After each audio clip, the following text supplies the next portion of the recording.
तो नमस्ते दोस्तों, इसके पहले के वीडियो में हमने देखा torque required to raise the load. मतलब अब ये जैसे मुझे इसमें टॉर्क ऊपर लाना हो तो रेज करना पड़ेगा, लेकिन नीचे है तो लोअर, और लोअर के लिए टॉर्क की वैल्यू फाइंड करनी है। तो वो हम आज इस वीडियो में देखेंगे। मैंने बोला था कि ये जो आपको लिख लिया ना तो फिर पूरा क्वेश्चन तो सिंपल हो जाएगा। अब ये उससे उल्टा है, ऊपर नीचे एंड वर्टिकल फोर्स सेम रहेंगे, लेकिन हॉरिजॉन्टल इधर उधर हो जाएंगे। अब इसमें हॉरिजॉन्टल में क्या था, रेज में म्यू एन ये साइड था और पी आर ये साइड था। अब इसमें चेंज करके पी आर ये साइड हो गया और म्यू एन ये साइड हो गया, बस। और इसमें कुछ फर्क नहीं है। और ये साइन कन्वेक्शन, ये साइड होगा वो नेगेटिव, ये साइड सब नेगेटिव, ये साइड सब पॉजिटिव, और ऊपर के साइड नेगेटिव और नीचे के साइड सब पॉजिटिव, बस। अब आप बोलोगे साइन सेट कैसे हुई, तो अब मैं इसको ऐसे घुमाऊंगा, ऐसे तो चीज़ ऐसे घुमाऊंगा तो नीचे जाएगी, तो ऐसे, और चीज़ ऐसे तो ऊपर जाएगी, मतलब ऊपर जाती जाएगी। ये सिर्फ याद करने का तरीका है, तो जिससे आपका एग्ज़ाम में अच्छी तरीके से याद हो जाएगा। अब ऊपर की साइड आपको ग्रेविटी लेके चलना। ऊपर के साइड चीज़ जाएगी तो ग्रेविटी इतनी कम होती जाएगी, नीचे के साइड जाएगी तो ग्रेविटी बढ़ती जाएगी। ये सिर्फ याद करने का तरीका है।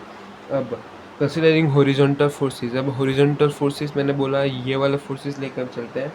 तो minus P R plus mu N cos alpha minus N sine of R, समझ देता हूँ। अब ये साइड है तो इसका माइनस पी आर लगा, और ये म्यू एन है तो ये साइड है तो इसका प्लस अल्फा लगा, प्लस म्यू एन लगा।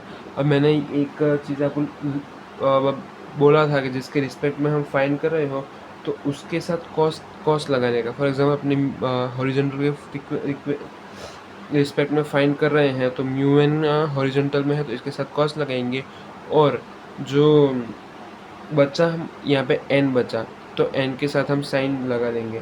तो हमें क्या मिला, mu plus mu N cos alpha minus N sine alpha equal to 0। अब यहाँ पे पी आर की वैल्यू निकाल लेंगे तो हमें पी आर की वैल्यू इस हिसाब से मिले। अब हम देखते हैं वर्टिकल फोर्स। वर्टिकल फोर्स बना समझ देता हूँ। उसमें क्या होगा, ये अपना W पॉजिटिव आएगा, ये हाँ ये W नीचे की साइड है तो पॉजिटिव, और माइनस एन कॉस अल्फ़ा। ये बोला ना, इसके रिस्पेक्ट में हम फाइंड करें तो एन हॉरिजॉन्टल वर्टिकल में फाइंड करते तो एन वर्टिकल में आया ना, इसलिए उसके साथ कॉस एन तो, लेकिन ऊपर तो माइनस एन कॉस अल्फ़ा, और ये साइड है, ये साइड मतलब प्लस म्यू एन को साइन अल्फ़ा। लेकिन मैंने बोला था कि यहाँ पे हम अब वर्टिकल और हॉरिजॉन्टल साइज चेंज कर रहे हैं, तो जो म्यू एन ये साइड है तो हमें पता है कि पॉजिटिव आएगा, लेकिन इस केस में वो साइन चेंज हो जाएगी, अपोजिट कर देना है, प्लस का माइनस कर देना है। तो अब यहाँ पे minus mu N sine alpha आएगा। मैंने इसके वीडियो में, पहले वाले वीडियो में बहुत बेहतर समझाया था कि ये छोटी छोटी चीज़ें आपको जो याद करके नेमोनिक्स जिस तरह से आपको याद होती है उस तरह से आप याद कर लेना, फिर एग्ज़ाम में काम आएगी। ऐसे डायरेक्ट आप पूरा सॉल्व करने जाओगे तो नहीं होगा। फिर W, फिर एन कॉस अल्फ़ा और minus mu N sine alpha को वो से ले जाएंगे तो W की वैल्यू मिल जाएगी। अब पी आर और W को आपस में डिवाइड कर देंगे तो हमें ये इक्वेशन मिलेगी। अब यहाँ पे एन कॉमन लेके एन कट, फिर हमें ये मिलेगा। अब यहाँ पे न्यूमरेटर और डिनोमिनेटर दोनों का हम कॉस अल्फा से डिवाइड कर देते हैं, तो यहाँ पे म्यू, सिर्फ म्यू बचा और माइनस टेन अल्फ़ा। तो यहाँ पे 1 प्लस म्यू टेन अल्फ़ा ये हमें मिला। अब म्यू को हम टेन अल्फ़ा लिख सकते हैं, तो tan alpha ten five exact क्या बोलते नहीं पता, लेकिन आप टेन फाइव बोलो अभी अभी के लिए। तो टेन फाइव लिख देते हैं, minus tan alpha 1 plus tan alpha ten five plus tan alpha, ten five है, टेन अल्फ़ा बोल रहा हूँ।